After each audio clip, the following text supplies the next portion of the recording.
Husqvarna have released the much anticipated reworking of the Svartpilen 401 and the Vitpilen 401, and the new bikes received a bit of a mixed reception, with some people applauding all the new tech and the upgraded features, while others are saying the bike's lost a lot of its character and now it just looks like a lot of other bikes. This video is for someone who's maybe thinking that the 2024 models made the earlier models instant classics and they're thinking about snapping one up before they're all gone, or maybe even buying one secondhand. I'll take you through my experience with the bike. I've had this one for over a year now, and I'll give you the good and the bad and all the mods I've done, and maybe that'll help you make up your mind.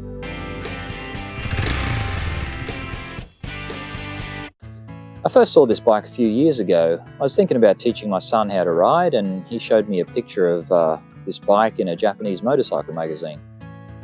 Strangely enough, we both ended up in that magazine a few years later, but that's another story.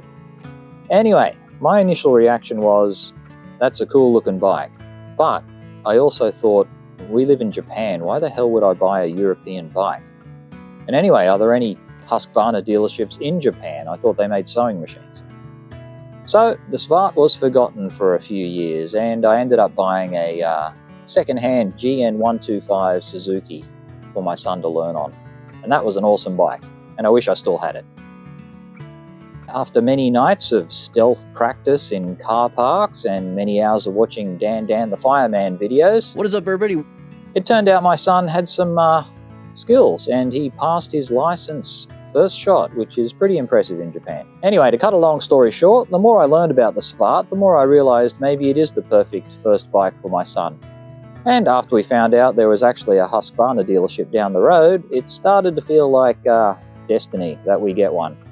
So we traded in the GN on this. Over a year later, how do I feel about the bike now? The top 3 reasons people want to get a Svartpilen are probably looks, and looks. It's just not like any other bike. It doesn't really fall into any categories, and you just want to get on and ride it. And for me, riding a motorbike means going just about anywhere. I mean, the Svart certainly isn't a motocross machine, but it'll handle some dirt trails and maybe a fun day at the beach, as well as being pretty nimble on the roads.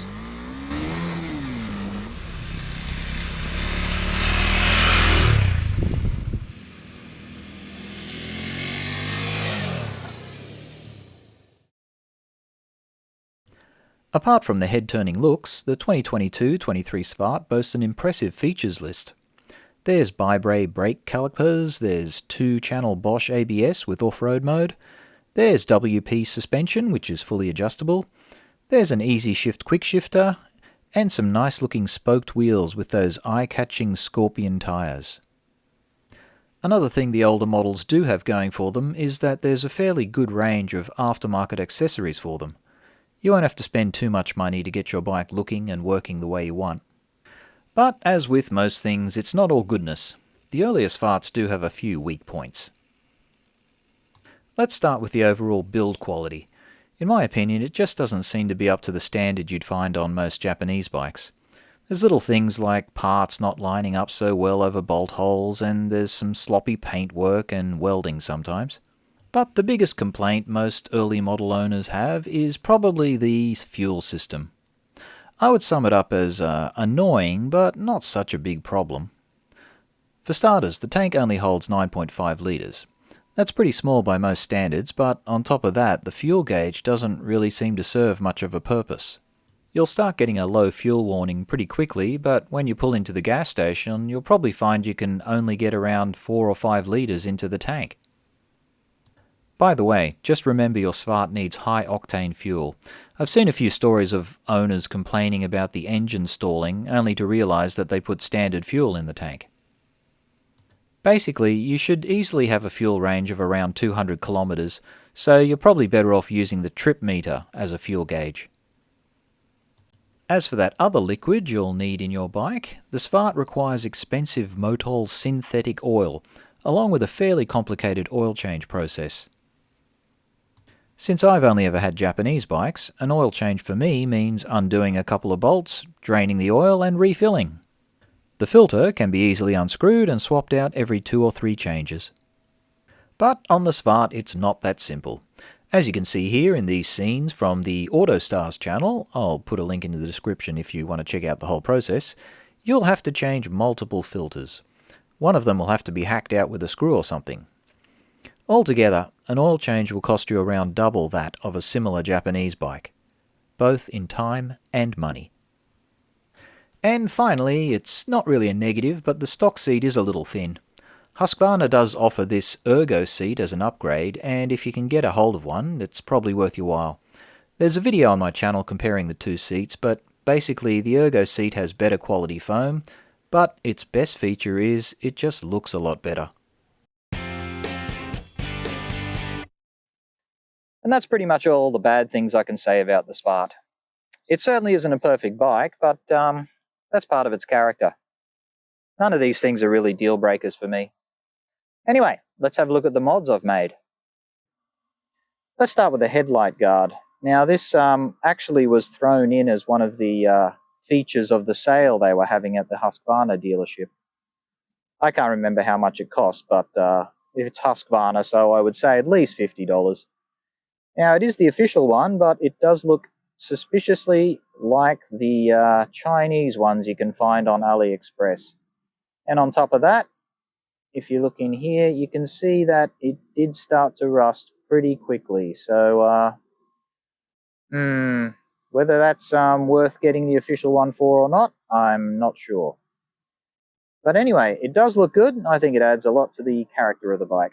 Next up is the fly screen. Now, this is a pretty popular mod for the Svartpilen. And this is actually one of the cheap Chinese ones, and you can see I've got a video on fitting this. Certainly didn't cost a lot of money, and certainly doesn't do much as far as wind protection goes, but I think it looks pretty good. And yeah, I really like the bike with the fly screen on it.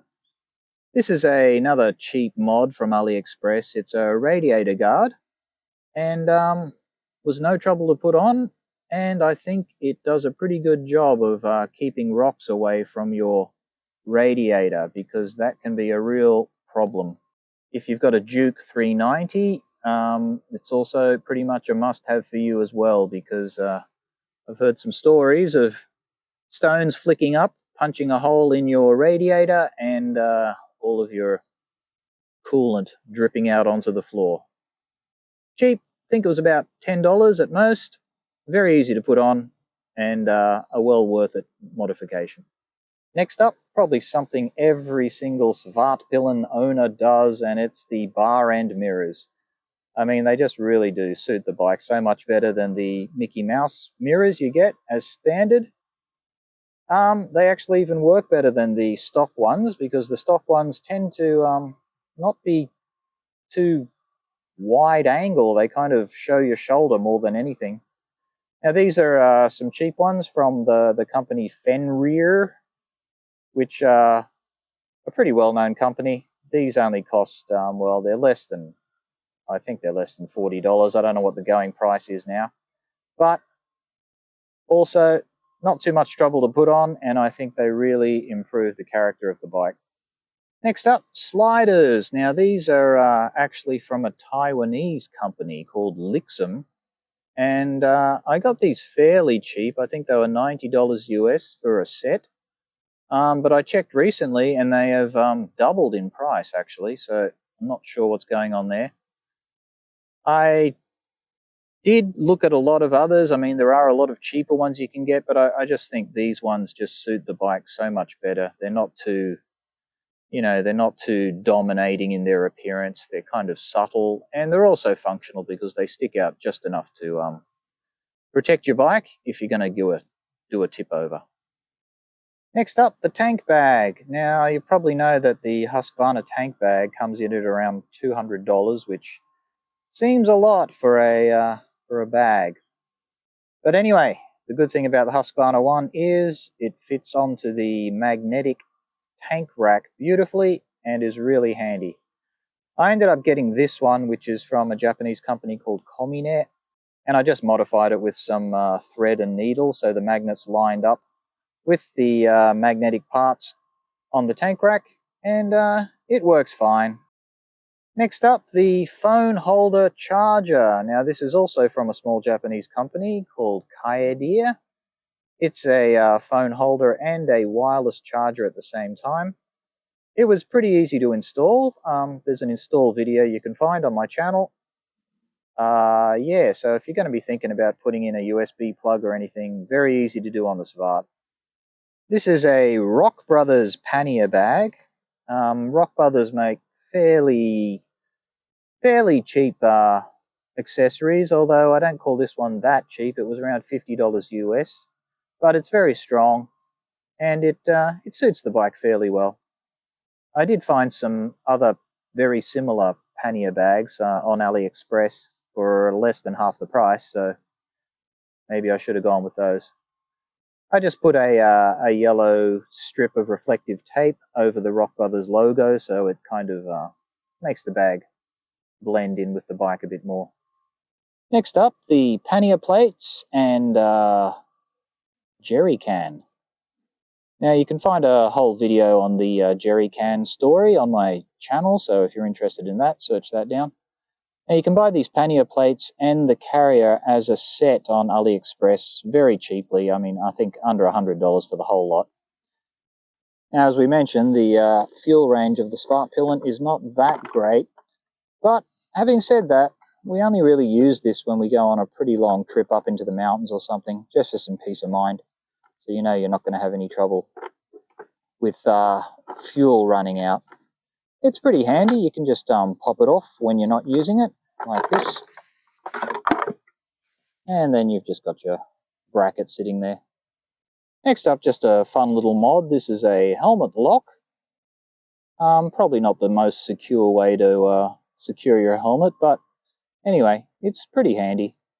Now these are sold at KTM dealerships, and this is by a Japanese company called Kijima. I'm not sure what they're selling overseas. It was a fair bit of work to put on because you have to remove the panels. There's a video on my channel if you're interested in that. You can see the whole process. Finally, you might notice that the Svart, or at least my Svart, has a bit of a shine on it. And that's because I have glass coated pretty much the entire bike. There's a video on my channel about that too, if you're interested in that. It wasn't too difficult a process, and the glass coating itself, which was a Japanese one, which supposedly lasts 10 years, don't know how, I'll find out if that's true or not. But I have to say I'm pretty impressed with it because, you know, when you get water or dirt on it, it really just doesn't grip on at all. I haven't washed this bike in weeks, and it's still looking pretty good considering I did take it on a few dirt trails. So anyway, glass coating, yeah, I can recommend that. Check out my video if you're interested.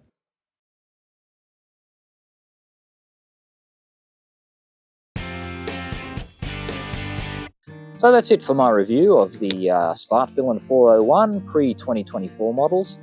If you're someone who actually has one of these bikes, please put a comment about your experience in the comments section. I'm sure you're going to be helping someone out.